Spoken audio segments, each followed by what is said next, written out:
Hello guys, this is Sujata and welcome to 30 Days of My Vacation and this is episode number 11.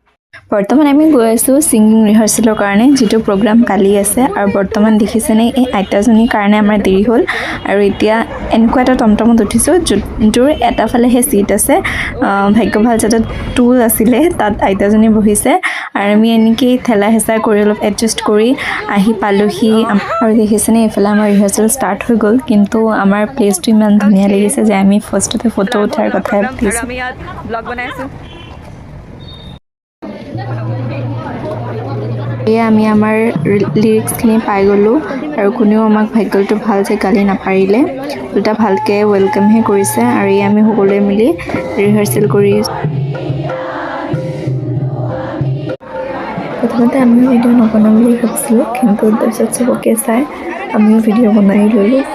আৰু এই চাহ পিৰতি লৈ চবে আকৌ আহিছে ৰিহাৰ্সেললৈ বুলি আৰু কাৰ্যালয়খনত আহি মোৰ এটা বস্তু বহুত ভাল লাগিছে যে ইয়াত ঠায়ে ঠায়ে ভগৱান শ্ৰীৰামৰ ফটো